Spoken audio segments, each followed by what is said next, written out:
Washington, CNN, late Thursday.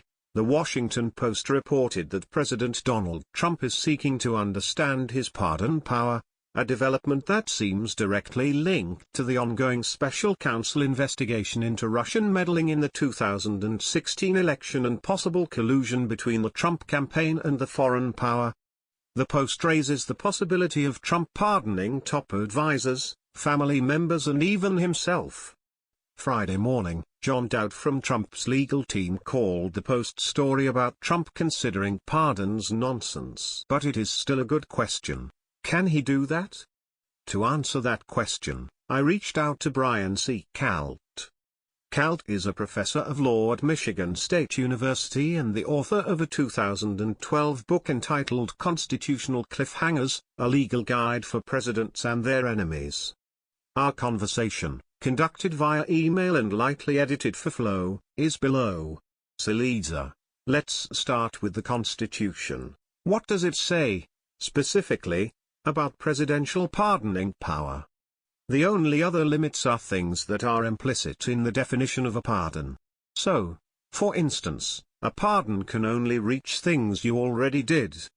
It can't suspend the law in advance, because that wouldn't be a pardon. Saliza. Can a president actually even be prosecuted in office? Kalt. It's not clear. In Chapter 1 of my book, Constitutional Cliffhangers, A Legal Guide for Presidents and Their Enemies, and many others have argued that presidents cannot be prosecuted while in office, but the argument is complicated and there are points on both sides. The Constitution does not explicitly provide for presidential immunity, and that's good enough for some people to say a prosecution would be fine. But the Constitution also makes the president the head of the executive branch that would be doing any federal prosecuting, so a president couldn't really be prosecuted by the federal government unless he effectively consented. It is very awkward to have even an independent counsel go after the president, because the president's ultimate control over the executive branch means that the president can derail the investigation as long as he is willing to pay the political price. State prosecutions are awkward too, because having one county district attorney haul the president of the whole country into one is structurally awkward. If you like the idea of one county DA whose ideology you share having that power and using it against a president you dislike, ask yourself if you would like it if the parties were reversed. Imagine a county DA with politics opposite yours, pursuing a president you like. Impeachment provides another structural piece of the puzzle. There is broader consensus that presidents can be prosecuted once they have left office, and impeachment can hasten that day. Saliza. No president has ever pardoned himself. But what about the pardon of a top advisor, and what was the blowback if any? Kalt. One example was President Bush, 43's commutation of Scooter Libby's sentence, but that did not make a very big splash. Another example is President Bush, 41, when he pardoned Caspar Weinberger and other Reagan administration officials in December 1992 regarding the Iran-Contra affair. They were not his aides, but he had worked alongside them in the previous administration and Bush was swept up in the scandal to some extent as well. But Bush had already lost the election, so there was nothing much for the blowback to blow back on. Saliza. Presidential pardons have become a late-in-the-term move due to the controversy they cause.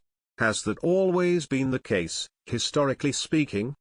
Kalt. Historically, there does seem to be a slight increase in the use of the pardon power toward the end of terms, but not a lot of overly controversial ones. More recently, though, we saw very controversial lame duck pardons by Bush 41, as mentioned above, and by President Clinton, who pardoned Mark Rich, Susan McDougal, and his brother, Roger Clinton, among many others, on his way out of office. Given what happened to President Ford, who pardoned President Nixon in 1974 and then lost the election in 1976 partly as a result, you can see why they might have wanted to wait until after the election, even if a president isn't running for re-election, like Clinton in 2001. He might want to avoid harming his party's prospects. But one of the reasons that the framers of the Constitution gave the pardon power to the president was that he is politically accountable. That makes it troubling when presidents wait until the end of their term, when they are at their least accountable, to issue controversial pardons. Saliza finished this sentence: the chances of a president being able to pardon himself are roughly %.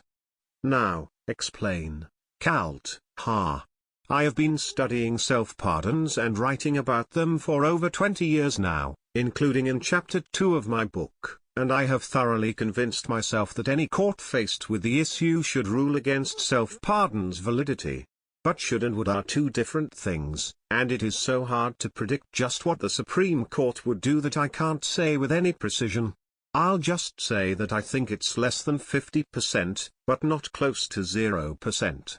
On the president's side is the fact that the Constitution does not expressly prohibit self-pardons. The argument is a bit more complicated on the prosecution's side.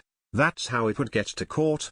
The president would have to pardon himself and the prosecutor would have to prosecute him anyway, presumably after the president had left office. First, as I said in my answer to your first question, there are limits in the pardon power implicit in the notion of what a pardon is. So the prosecutor would say that a pardon is inherently bilateral, something you can only give to someone else. Pardon comes from the same Latin root as donate, and it doesn't make sense to speak of donating things to yourself. Second, there is a venerable principle in the law that no one can be the judge in his own case. We would not permit a judge to preside over his own trial, for instance. So we would say here that if a president wants a pardon he has to get it from someone else, i.e., a successor. Third, there are some historical arguments that support the idea that the framers of the Constitution assumed presidents could not pardon themselves. One could also interpret your question more practically: what are the chances that a president would feel able to get away with a self-pardon? Given how bad it would look, how it provides grounds for impeachment, and how it could even be a crime of its own, similar to how a pardon given in exchange for a bribe could be prosecuted as a bribe, a pardon given to obstruct justice could be prosecuted as obstruction of justice, and given how it would not affect any state prosecutions, presidents have lots of good reasons not to try to pardon themselves.